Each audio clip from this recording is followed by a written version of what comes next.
Everybody, get the popcorn ready because term limits are coming to Congress. Not only do we have Trump, who is pushing on his term limits, where he says it's the only way to kill the deep state, but we also have now where Senator Manchin and Peter Welch have proposed Supreme Court term limits. A lot of people would say, Joel, it's 6-3 in terms of conservative. Yes, but still, we always want to make sure that we don't want career politicians in there. So this is huge, huge, huge news, everybody. Term limits coming to Congress. Everybody is pushing for them. Trump and Johnson are already making the moves in terms of the constitutional amendments that will need to be in place in order for this to come to pass. Now, you eliminate the term limits, you eliminate a lot of the career politicians like Nancy Pelosi, Joe Biden, Chuck Schumer, even Mitch McConnell. So now that Joe Manchin and Peter Welch have introduced their bill for term limits for Supreme Court justices, it's one step closer to actually making it a reality. We also have it where Trump is doubling down on the tariffs to make sure that Americans are not getting screwed over by other countries because they continuously will force us to buy from them, but they won't buy from us. He wants to eliminate taxes on Social Security and eliminate the federal income taxes for all Americans through tariffs, and this is his way to do it. We have Vivek Ramaswamy and Elon who are now proposing more federal agencies to be downright removed from existence in the government. He says that there is no accountability, no scorecard, and if they cannot be measured on their effectiveness to the American people, they need to be removed. So, big news on what's coming, and Biden has also declared more people that he wants to pardon. We'll show you those names and people in just a moment, but guys, this is huge. Tons and tons of news coming out where we are going to see change in the government. Just want to say thank you to everybody that's watching. If you're not subscribed, please hit that subscribe button so I can serve you every day with the top news. And thank you so much to everybody that is a member of the channel. If you want to join the TrueLife News fam, the link is in the description to join. And if you don't mind, if you could click the thumbs up like button, it really does help to grow the channel. And thank you so much to everybody that just supports us in any way you can through the super chats, through the memberships, guys. We're so grateful. But we got a lot of breaking news because hearing these words and what you're about to see next is to me, the best thing we could ever hear from our president and what's to come. Check this out. Finally, I will push a constitutional amendment to impose term limits on members of Congress. This is how I will shatter the deep state and restore government that is controlled by the people and for the people. Bam. You hear it, guys. Straight out of Trump's mouth. He is pushing for this. This is coming. On top of that, listen to this for what's coming with the tariffs. Huge, huge news. Check this out.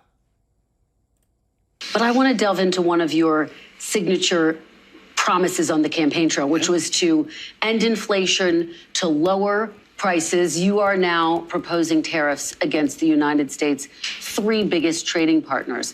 Economists of all stripes say that ultimately consumers pay the price of tariffs. I don't believe Can you guarantee American families won't pay more? I can't guarantee anything. I can't guarantee tomorrow. But I can say that if you look at just pre-COVID, we had the greatest economy in the history of our country. And I had a lot of tariffs on a lot of different countries, but in particular China. We took in hundreds of billions of dollars, and we had no inflation. In fact, when I handed it over, they didn't have inflation for a year and a half. They went almost 2 years just based on what I had created. And then they created inflation with energy and with spending too much. So I think I'm a big believer in tariffs. I think tariffs are the most beautiful word. I think they're beautiful. It's going to make us rich. We're subsidizing Canada to the tune of over $100 billion a year. We're subsidizing Mexico for almost $300 billion. We shouldn't be subsidizing. Why are we subsidizing these countries? If we're going to subsidize them, let them become a state. We're subsidizing Mexico, and we're subsidizing Canada, and we're subsidizing many countries all over the world. And all I want to do is I want to have a level, fast, but fair playing field. Sir, your previous tariffs during your first administration cost Americans some $80 billion. And now you have major companies from Walmart, Black & Decker, AutoZone saying that any tariffs are going to force them to drive up prices for their consumers. How do you make sure that these CEOs, that these companies don't, in fact, pass on the cost of tariffs to their consumers? They cost Americans nothing. Ooh. They made a great economy for us. They also solve another problem. If we were going to have problems having to do with wars and having to do with other things, tariffs, I have stopped wars with tariffs by saying, you guys want to fight, it's great, but both of you are going to pay tariffs to the United States at 100%. And they have many purposes, tariffs, if properly used. I don't say you use them like a madman. I say properly used. But it didn't cost this country anything. It made this country money, and we never really got the chance to go all out because we had to fight COVID in the last part, and we did it very successfully. And when I handed it over to Biden, the stock market was higher than what it was just previous to COVID coming in. It was actually higher. Tariffs are properly used, are a very powerful tool, not only economically, but also for getting other things outside of economics. Well, again, prices did go up on some goods in your first administration, washing machines, tires. Will you punish CEOs? Let me just explain to you. No. You mentioned washing machines. So you look at Whirlpool in Ohio. I got a call from Jim Jordan, one of the greats, congressman from Ohio, and he said, they're going out of business because South Korea and China are dumping washing machines into our country. And I put a 50% tariff on the washing machines coming in from China and South Korea. And Whirlpool and the companies that made washing machines, which are based in Ohio, largely based in Ohio, went through the roof. We saved thousands of jobs, tens of thousands of jobs. They were all going out of business because they were dumping washing machines. And when I put the tariffs on, they became successful businesses. No, it didn't. Not only didn't it cost people, it made our country stronger and more powerful, and it kept jobs. But how do you make sure that consumers don't wind up paying more? Will you punish CEOs who try to pass the cost of tariffs on to their customers? Well, the market's going to take care of it. I mean, actually, the market takes care of it. And if it doesn't, we adjust it somewhat. But in the case of Whirlpool, or let's say companies that made washing machines, they were all being put out of business by the dumping from, in particular, South Korea and China. And when I put the tariffs on, very substantial tariffs, although peanuts compared to what people do to us, what countries do to us, it became a very, very powerful, successful company. Now, let's say I didn't do the tariffs. It would have gone out of business. You would have lost tens of thousands of jobs, and you don't include that in your equation. No, they make a lot of money. I'll go a step further. Tariffs are going to make our country rich. Tariffs are going to help us pay off $35 trillion in debt. Let's go. Tariffs are going to make our country safe because China, as an example, doesn't want to play games with us if we're going to do tariffs on them. They don't want to play games. And we have a lot of games being played on us right now. Well, I think, and that takes me to my next question. Yeah. Are you actually going to impose these tariffs, or are they a negotiating tactic? Well, I'll give you an example. With Canada, and in particular Mexico, we have millions of people pouring into our country. You agree with that.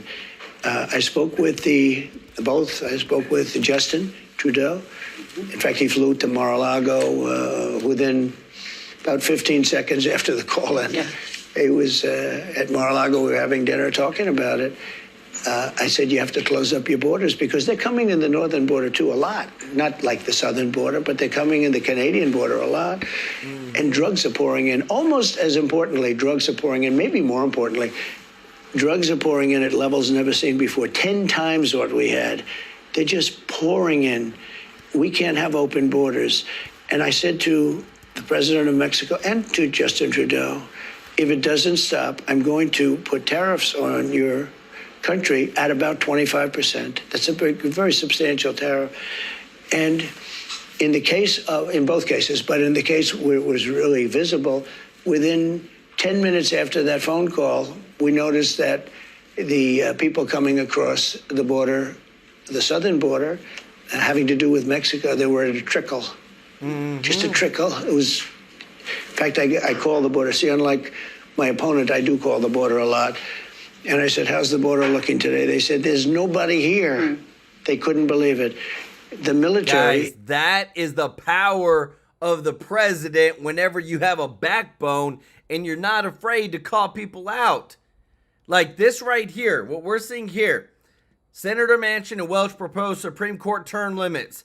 They want it's an 18-year term limit for the Supreme Court justices. Now, a lot of people are like, well, where's the bill for the senators and the House of Representatives? It's coming. It's coming. You heard it. I just showed you. Trump is already on it. On top of that, there's other senators like Melissa Melendez who said, members of Congress should have term limits. I bet most Americans would agree. Right here, members of Congress should have term limits. Everybody is jumping on board. Why? Because they know that there's Trump. When he says he's going to do something, he has the dream team now. They have the Congress now to get things done and push things through.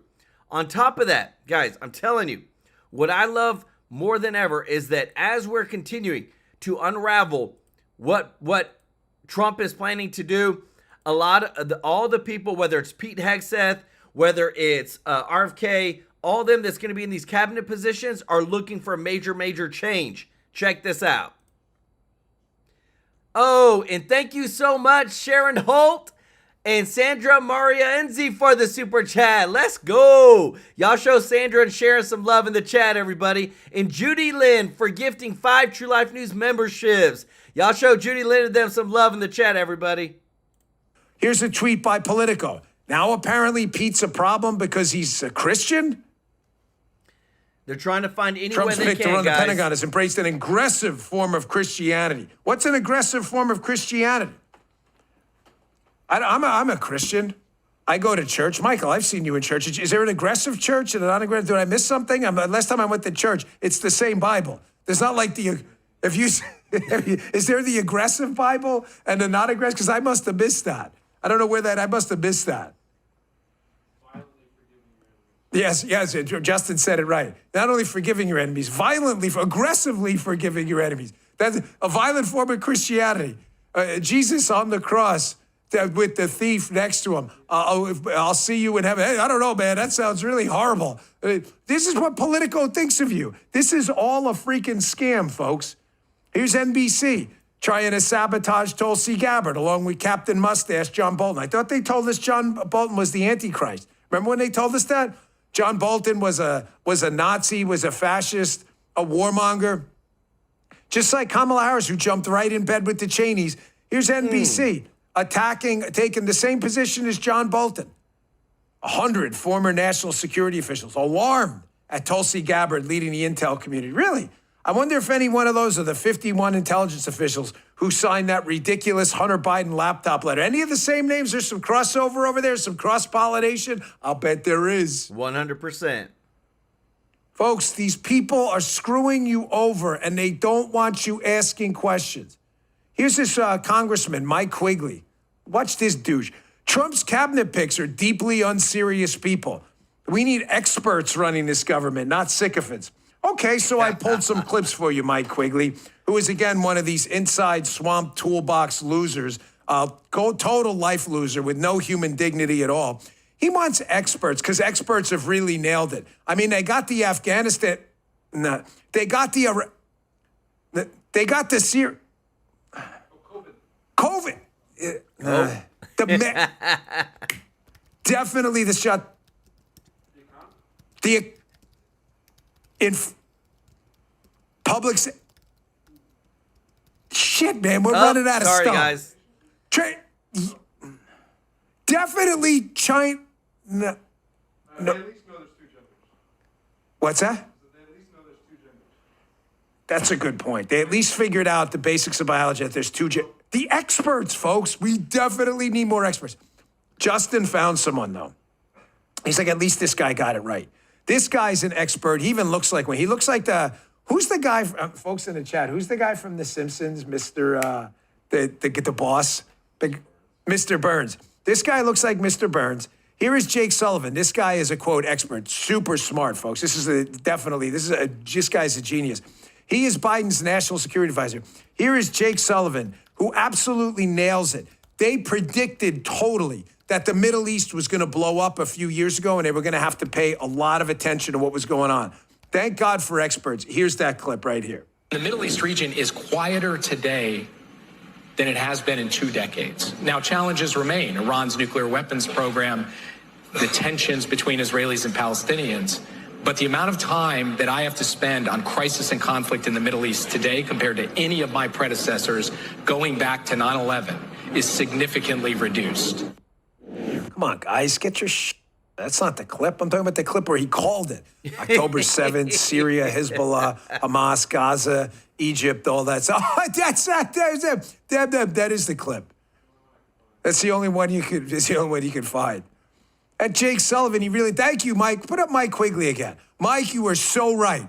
We definitely need more, quote, experts running this government. I mean, an Ivy League grad with 2 Bronze Stars and combat experience. I mean, who wants a guy like that running a defense department? We definitely want Darth Vader with the COVID mask, Lloyd Austin, who Biden calls the black guy, or definitely Mr. Burns. But I'd actually rather Mr. Burns than Jake Sullivan. Dan, Mr. Burns no, there's a voice for Mr. Burns. Do they not look the same? Do they not look, Jake, Mr. Burns, do they not look the same? It's the same guy. Question. Have you ever seen Mr. Burns and Jake Sullivan in the same room? You have not. So you can't prove they're not the same person. This is the tyranny of, quote, experts. Folks, I'm going to show you a clip of Trump coming up in a minute. A guy undoubtedly Mike Quigley would define as not an expert. Define him as a cretin, a Neanderthal, a moron. He's really stupid. Really? Then if we're so stupid, how is it that we keep beating you, the expert class, on everything? And I'm going to explain to you why. Why are we paying over 2% of our GDP?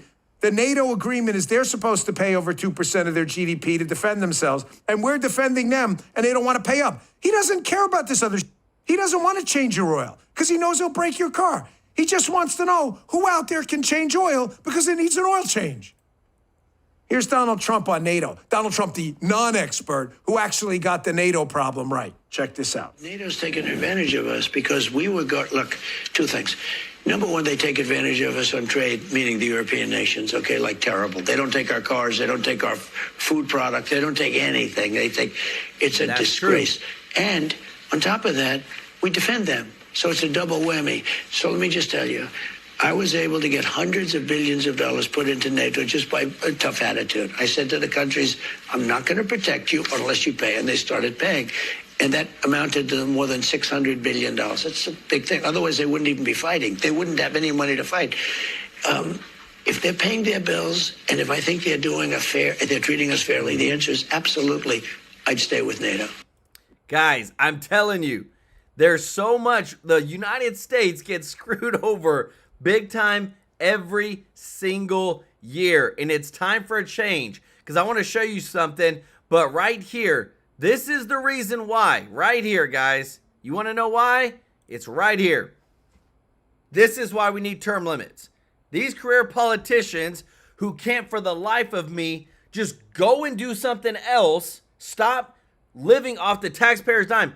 Nancy Pelosi doesn't want to because she keeps making all her dang money through the stock market.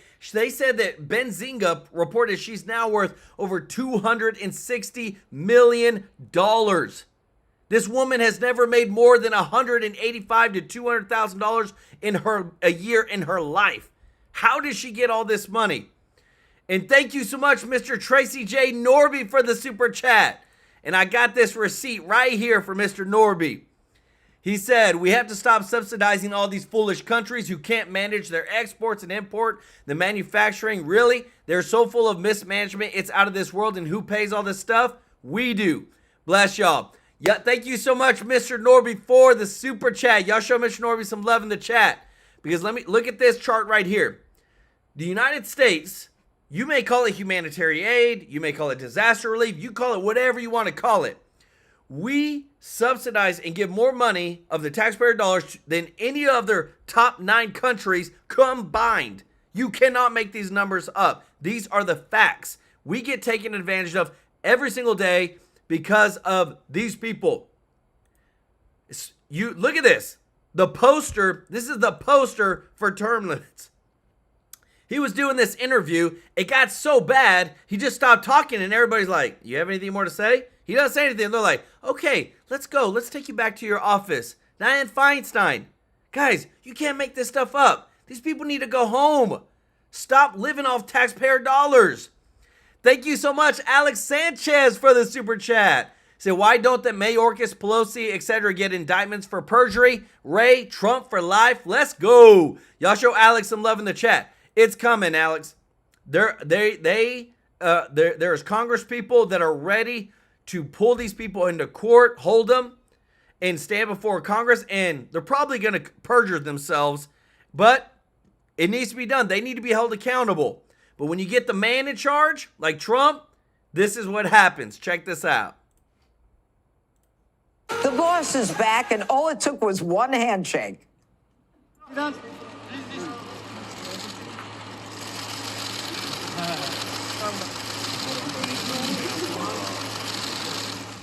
Okay.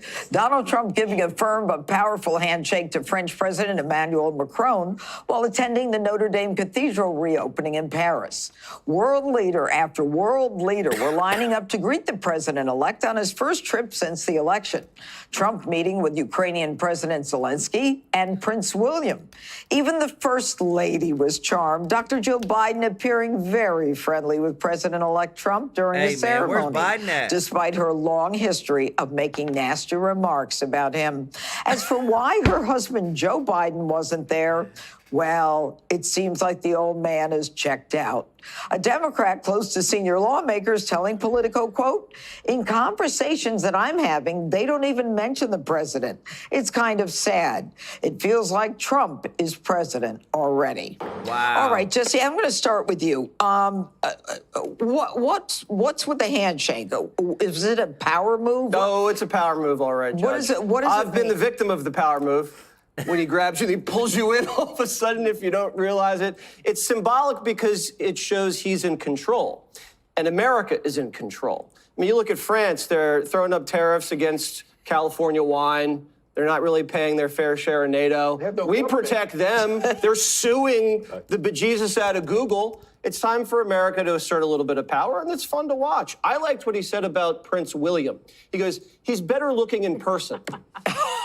Now, as someone who's been the victim of that compliment many times, it's obviously in the royal family's head now. People say that, Jesse, you look so skinny in person. Thank you? What do I look like on television? I hate when people say that, so maybe Trump had a reason for saying that. Maybe he's going to deport his brother, too.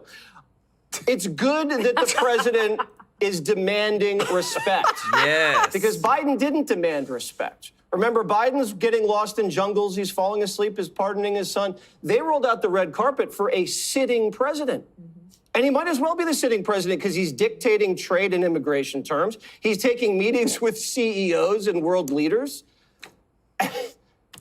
This guy is running things, and he's not even there yet. I heard he wanted to light the White House Christmas tree, Dana. All right, I'll go to Dana with that. You know, Dana, Biden has 42 days left, and they're pushing him to do all kinds of things like executive orders to stop Trump, give more money to Ukraine. Now we hear the FDA is going to make a move real fast to get rid of the color in candies because it's got some kind of pesticide or something in it.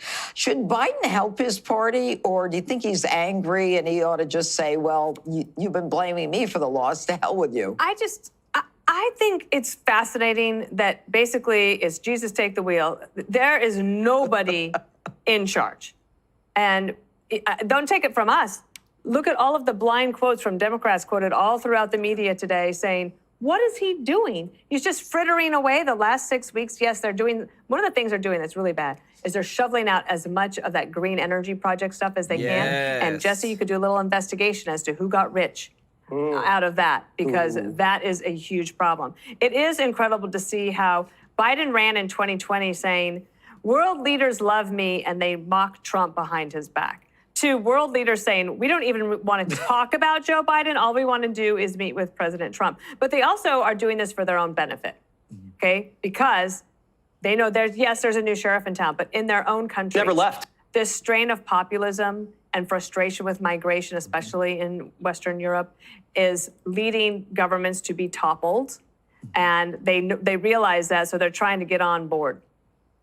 She's so right about that. I mean, a lot of these leaders obviously they realize that Trump has the power, but they also, they understand that it's probably a good thing for them in their own country. But what about Jill and Trump? So Jill, she's smiling at him. She and her husband call him Hitler forever and how horrible he was. And then Donald Trump is such a genius. He turns around and he basically says, with his new cologne, even your enemies can't resist. Hey, look, Jill Biden, she's giving Trump that look. I don't know what it is. Maybe she thinks he's cute or something like this right now, but I'm telling you, that's that look.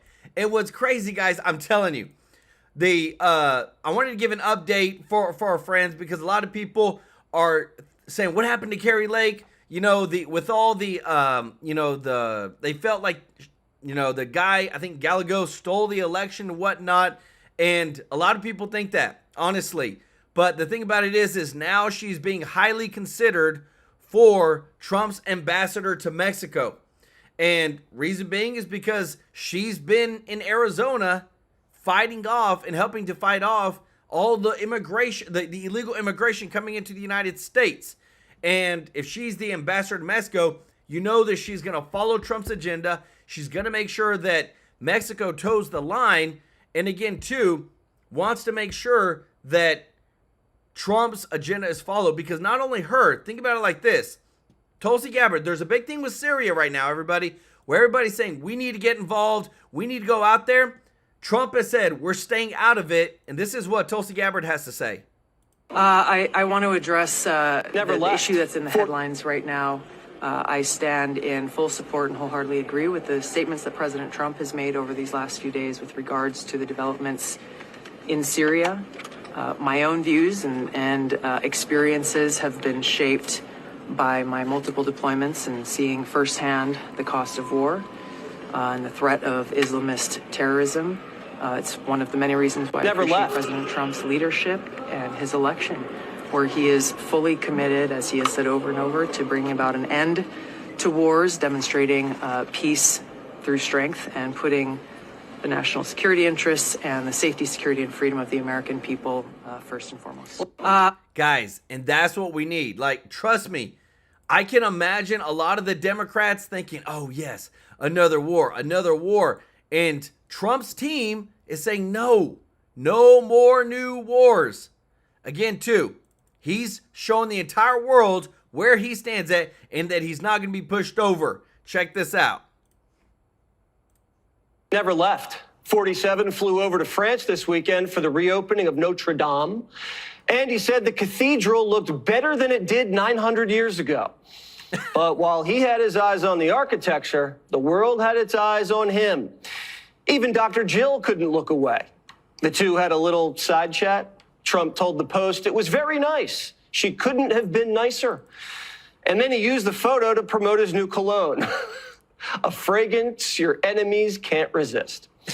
I know what Johnny wants for Christmas. And long lines stretching through the pews to shake 47's hand.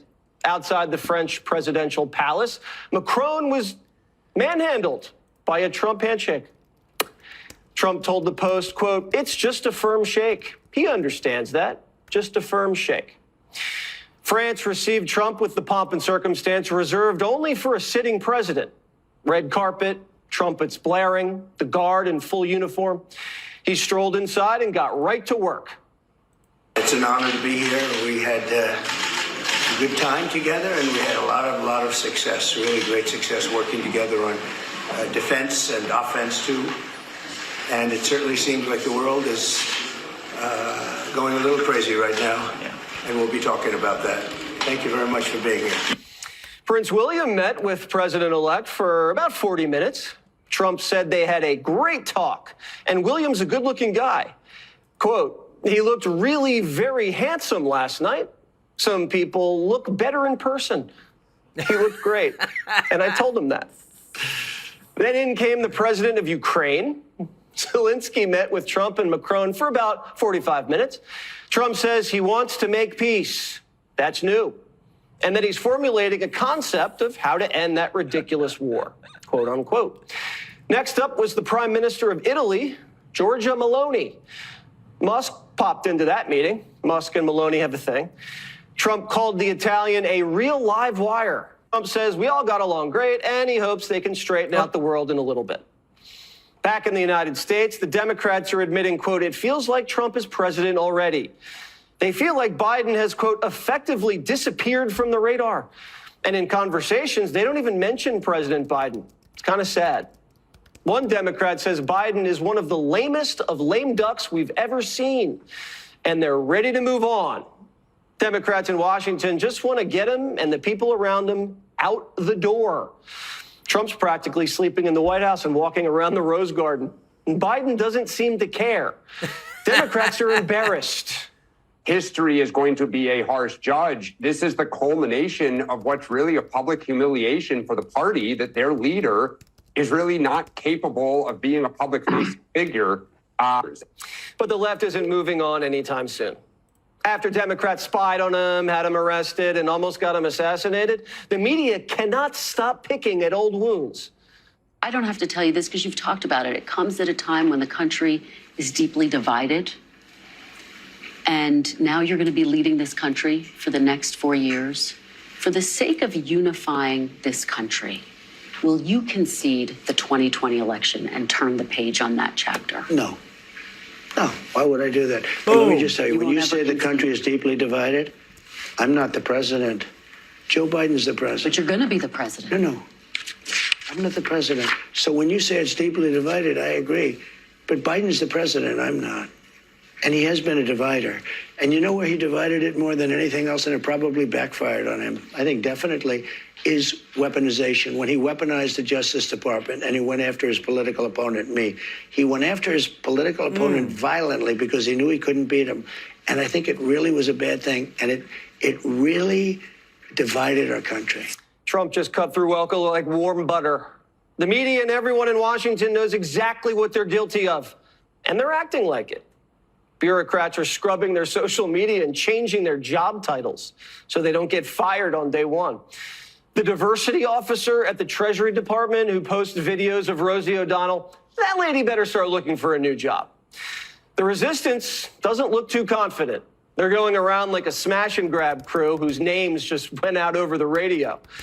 And the media wants to know if all their friends are getting fired. Sir, are you going to fire the current FBI director, Christopher Wray, who you appointed? Well, I can't say I'm thrilled with him. He invaded my home. I'm suing the country over it. He invaded Mar-a-Lago. I'm very unhappy with the things he's done. You take a look at what's happened. And then when I was shot in the ear, he said, oh, maybe it was shrapnel. Where's the shrapnel coming from? Is it coming from heaven? I don't think so.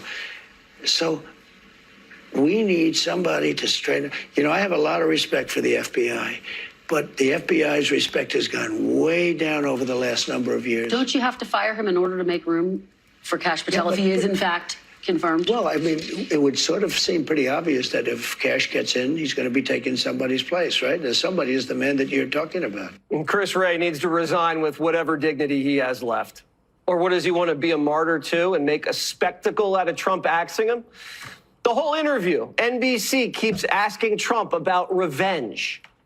Is it your expectation, though, that Kash Patel will pursue investigations against your political enemies? No, I don't think so. Do you want to see that happen? If they were crooked, if they did something wrong, if they have broken the law, probably. They went after me, you know. They went after me and I did nothing wrong. Pam Bondi talks about investigating the investigators. Do you want her to investigate Jack Smith? I want her to do what she wants to do. Do you want to see Jack Smith investigated? Well, I think he's very corrupt, but I want her to do whatever she has to do. Are you going to direct her to prosecute I'm not. Jack She's Smith? a very smart person. She was a great attorney general in Florida. She's very experienced. I want her to do what she wants to do. I'm not going to instruct her to do it now. Are you going to do that? Are you going to go after Joe Biden? I'm really looking to make our country successful. Yes. I'm not looking to go back into the past. I'm looking to make our country successful. Retribution will be through success.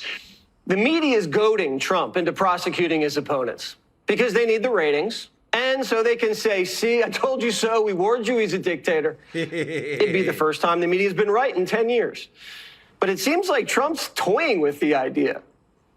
Cheney was behind it, and so was Benny Thompson and everybody on that committee. For what they did, honestly, they should go to jail. So you think Liz Cheney should go to jail? For what they did. Everyone on the committee, you think I think should go to everybody anybody that voted in favor. Are you going to direct your FBI director and your attorney general to send them to jail? No, not at all. I think that they'll have to look at that, but I'm not going to. I'm going to focus on drill, baby, drill. Trump's like, Liz Cheney should be in jail. But I'm not going to tell Pam Bondi what to do. Of all the things they did to Trump, he's most mad at Liz Cheney. I'd probably be more mad at Alvin Bragg, Tish James, Judge Nudie, remember him? But that's just me. And maybe Kim Cheadle, because that bullet came this close. Trump's focused on fairness, whether it's justice, trade, taxes, or immigration.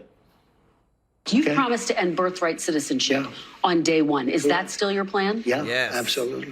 The 14th Amendment, though, says that, quote, all persons born in the United States are citizens. Can you get around the 14th Amendment with an executive action? We're going to have to get a change. We'll maybe have to go back to the people, but we have to end it. We're the only country that has it. Through an executive action? You know, we're the only country that has it. Do you know, if somebody sets a foot, just a foot, 1 foot, you don't need two, on our land, congratulations, you are now a citizen of the United States of America. Yes, we're going to end that because it's ridiculous. The crude term for this is anchor baby, but we don't use that term here. Not all, but some female migrants are motivated by this, and it creates an incentive to break into the country. You take that incentive away, you cut down the number of illegals. You know who really gets hurt by birthright citizenship? The foreigners who waited years in line to apply legally. Spent money, did it by the book, only to watch caravans cut in line and get rewarded. Criminals who break into the country to sell drugs, traffic women, shouldn't be handed hotel rooms and debit cards. They should be arrested and flown home. And bottom line, they should be scared of getting caught. The CEO of Palantir says Trump won because Biden wanted our enemies to love him. Trump wants our enemies to fear him. Americans are the most loving, God-fearing, fair, least discriminatory people on the planet. And they want to know that if you're waking up and thinking about harming American citizens, or if American citizens are taken hostage and kept in dungeons, or if you're a foreign power sending fentanyl to poison our people, something really bad is going to happen to you and your friends and your cousins and your bank account and your mistress and whoever was involved. They need to wake up scared and go to bed scared. And while the world braces for Inauguration Day, Trump is making a promise. Listen. I remember your first inaugural address. You talked about American carnage. Have you thought about your message for your second inaugural address? I have. Can you give us a preview? We're going to have a message that will make you happy, unity. It's going to be a message of unity. And again, I think success brings unity. Guys, I love it. Like, what he's bringing, it is literally going to revolutionize the United States. Thank you so much, Mr. Norby, for the super chat. Said, True Life, we love you dearly, brother. Wishing you maybe give to the children, Eon. If you think, I'll check it out. I'll check it out. Children, to the children, Eon. I'll check that out. They need to hope too, but we've got to drain the swampy mess out of Washington 100%, guys, because this is the thing. It starts with Washington and then it goes across the board. Look at what you're seeing now, because this is just like, where has $850 million gone? The Daily Mail reports Bill de Blasio's wife can't account for the staggering amount of taxpayer money that the New York mayor gave her for mental health project. Guys, this is all across the United States. 100 million there, billion there, 100 million, billion over there. And that's not including what happens overseas with the industrial war complex. And all this stuff that's happening, a lot of these warmongers are wanting us to get into this war. But guess what? Trump is saying this is not our fight. We are staying out of Syria. Check this out. Welcome back. After the stunning collapse of Syria's Assad regime, Y'all show Mr. Norby some love in the chat, everybody. concerns are now being raised over the rebel army's Islamist roots. Trump reacting to the escalating conflict in Syria, saying, quote, "This is not our fight," and that the U.S. should stay out. Here with reaction to the latest Middle East shakeup, we have former Deputy Assistant Secretary of Defense under Trump, Elbridge Colby. Elbridge, so great to have you on the program this afternoon. You know, with Trump saying this is not our fight, be that as it may, I think we do acknowledge that there's a new regime taking hold of Syria that has ties to a terrorist network, Al-Qaeda.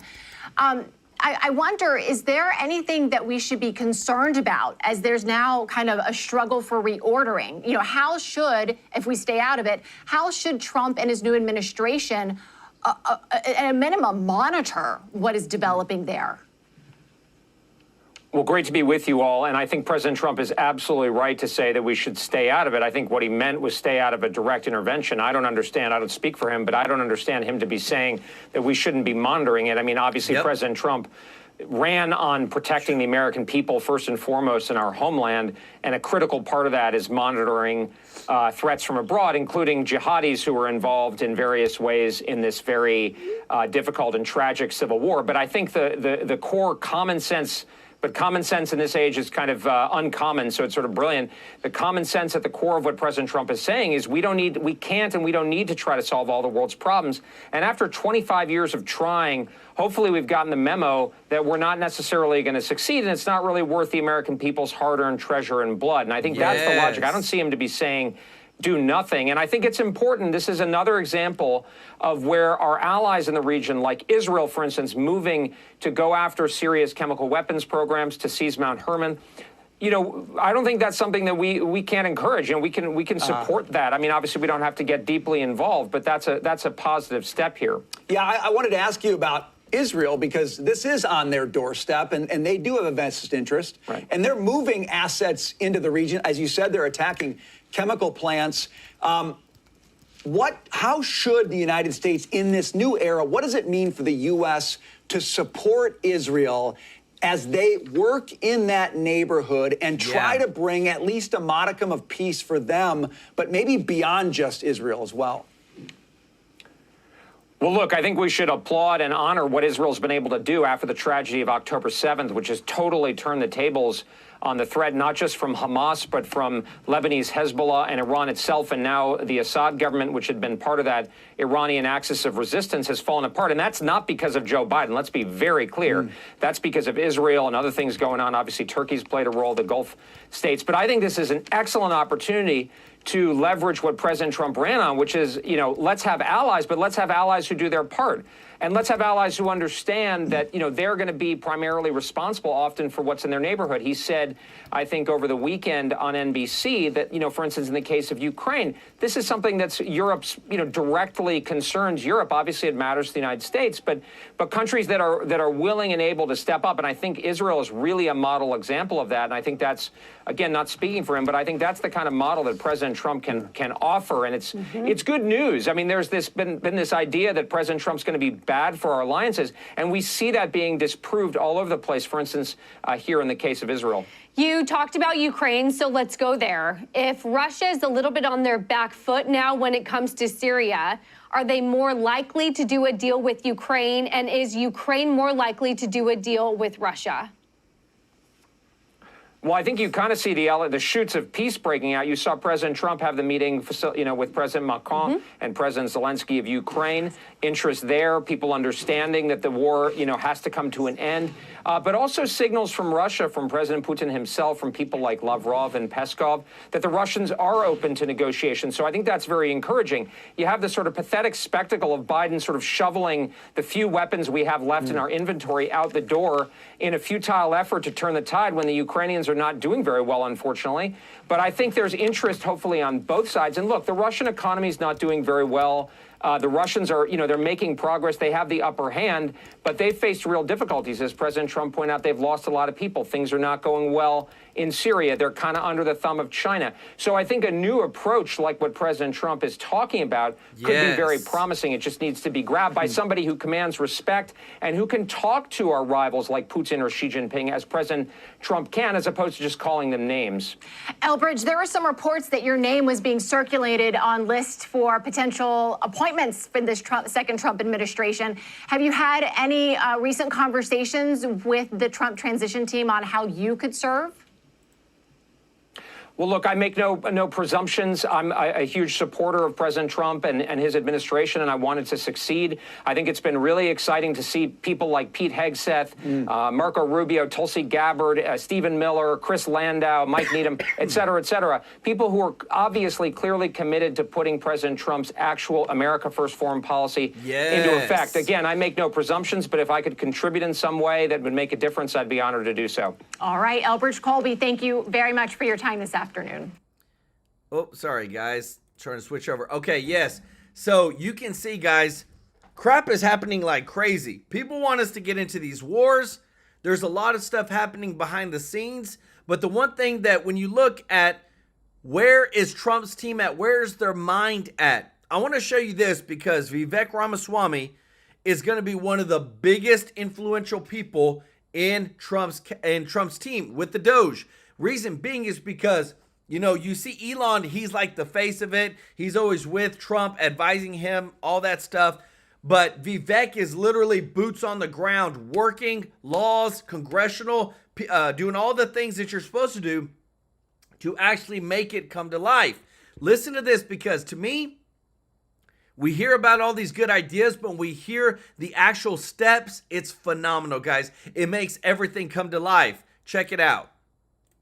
Thank you, guys. It's great to be back to Alec in a different context, wearing a very different hat. And I got to say that for the first time in a long time, I actually really feel truly optimistic for the future direction of our country. I actually do. And not in some fake politician way, because I will tell you, I was advised during the campaign, you got to be a little bit more sunny and say it's morning in America from time to time. I can't do that because it's not morning in America, or it hasn't been right now. But I think on January 20th, I think we are about to see the beginning of that new dawn. And it did not come without a fight. You think about over the course of the last year, this was a war that we won. I don't use that lightly. Multiple assassination attempts. You have multiple prosecutions. You have all the kinds of obstacles we haven't seen in the course of American history, in modern American history. And yet here we are on the other side of it, with a unique moment where we've almost grown addicted to criticizing what the other side puts up. Wokeism, transgenderism, climatism, COVIDism, the radical Biden-Harris agenda. I've been the chief critic of all of these things in many cases. Now we have actually won the war. We now have two chambers of Congress at the federal level. You got a 6-3 conservative majority on the Supreme Court, a decisive mandate for a Republican president that we haven't seen in 2 decades. If we don't get this right now, we never actually will. And so it's now or never for the future of the United States of America. Yes. And I want to talk to you a little bit about how we make sure we get it done now. I think the greatest threat to our republic is the rise of a fourth branch of government that our founding fathers never envisioned. And this goes to something that's even more fundamental than the Constitution. I wouldn't say there's much that's more fundamental than the Constitution. I'm a constitutionalist, that's our North Star. But if there's one basic principle that's even upstream of the Constitution, more foundational than even the Constitution itself from 1789, it's actually the principle that guided us in 1776. The basic idea that the people we elect to run the government ought to be the ones who run the government, who actually run the government. The basic idea that we, the people, create a government that is accountable to us, not the other way around. That's what we fought the American Revolution for. That is the whole ball game. That was the motivating force behind the 13 years that ultimately led to the Constitutional Convention after we started the American Revolution. That's the whole ball game. If we don't have that, we don't have a democracy. It's all a sham. Yep. If the people who actually make the rules, the edicts that bind us, can't be voted out of office, and if we never voted for them in the first place. And yet, the dirty little secret in America today is that the people we elect to run the government are not actually the ones who run the government. They're unelected bureaucrats who are not even appointed by those who were elected, but are historically those who have viewed themselves as immune from firing, that make not just some, but literally most of the rules that bind everyday Americans. Now, we go through this legal fiction, we'll call them rules and not laws. Okay, you call it what you want. It is an edict. Okay, and the difference between an edict and a law, what is it? This goes to the American Revolution, right? Back in pre-1776 England, you had edicts. In America, we say we have laws. The difference between an edict and a law is passed by somebody that you voted for, who is accountable to you. An edict is a statement that comes from on high, from somebody who restricts your behavior, but on whom you have no claim in return.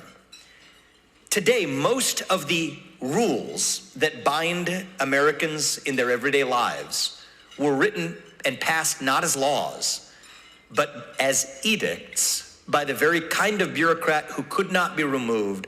Regardless how they get to bind your behavior, you have literally no say in return. I'm sorry, that is not a democracy.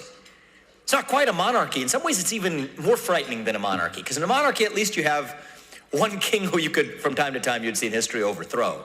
Guys, and I want to give you one perfect example of what Vivek is talking about. This is why they want to abolish the IRS. Because who voted for the people, for the leaders over the IRS? Nobody. How do you hold the IRS accountable? You can't. Nobody voted them in. You can't vote them out. Yet, we have people, our dang government can't even pass an audit for the Pentagon for almost $1 trillion every single year, but they want to make sure that you tell the IRS if whenever you sent somebody $600 because they bought something from you. That kind of level of bureaucrat is where we're at right now. And that's what he's talking about. That's got to be removed. We cannot have people that are controlling our lives every single day to try to make sure that we toe the line, yet we can't hold them accountable. Here it is, this dispersed, diffuse technocracy that produces a kind of monarchical force without even being acknowledged as a monarchy.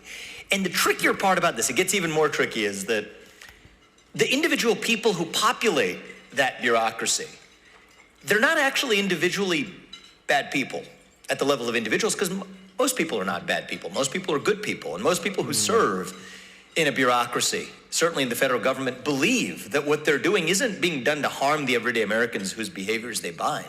It's actually the opposite of that. They believe they're doing it out of their benevolence for everyday Americans who could not be trusted to govern themselves. So that's the challenge we're up against, is that we don't actually live in a pure version of a self-governing democracy or republic, but we live in a country today, and we're going to change this, but today a country where most of those rules that bind us are made by those who have no direct link of accountability to the people. And without that feedback loop, it's not a democracy. Yep. Well, the good news is we have a historic opportunity to fix it. Take the recent Supreme Court landscape of the last several years. And that's what we're about to do. Fix it. That's where Trump says, look, Elon, Vivek, whatever y'all think, let's eliminate government. That, remember, they want to cut like 80% of all government jobs. They want to eliminate federal agencies. They've talked about the IRS. They've talked about the Department of Education. There's a ton of them out there, especially. All the money that we give is that we should be able to hold these people accountable, because if we can't hold them accountable, then we don't live in a democracy. And I love it because these are true patriots that want to make America better. Thank you so much, Sammy Smith, for becoming a member and gifting One True Life News membership. Y'all show Sammy some love in the chat, everybody. Guys, I'm telling you, I'm so ready for term limits. I'm so ready to see America get on track with how we are founders. Remember, They literally left a monarch. They left essentially this country that was trying to rule them with taxes and control every part of their lives. They wanted freedom. And slowly but surely, we've essentially worked our way back under that through all these unelected bureaucrats. And now it's time to get back to being a true patriots, putting America first, making sure that our taxpayer dollars are not being used in a way that we don't see fit and we can actually have a say in it. Biden, you know, they're talking about this week, he just gave another $1 billion to Ukraine. Half of America doesn't support that. How come they don't have a say in that? But you know what? It's going to get better. It's going to get better because the right people are getting into place. The dream team is getting into place, and they're going to make it all happen. Just want to say thank you to everybody that's watching. If you're not subscribed, please hit that subscribe button, guys. And if you don't mind, click the thumbs up like button. It's been an amazing night, guys. Y'all have killed it in the chat. Y'all get crazy, but I love it, guys. We got a lot of true patriots, true believers in the chat. We got the best chat in YouTube, baby. And I want to say thank you to everybody that's given a super chat donation. And guys, if you want to become a member, the link is in the description to join. But thank you so much to Sharon Holt, Sandra Marioenzi, Mr. Tracy J. Norby, Judy Lynn Loving Spirit, Alex Sanchez, Sammy Smith. Y'all are so amazing. Y'all show them some love in the chat. Guys, I'm telling you, we're going to get to a place where a lot of things are going to change. And I'm glad because think about this. 4 years from now, we look back, and I'm trying to paint the picture right now. No tax on tips, no tax on Social Security, no new wars. Ukraine and Russia are good. Israel and Iran are good. Syria's good. The border is secure. We actually know who the heck is coming into America. No federal income taxes.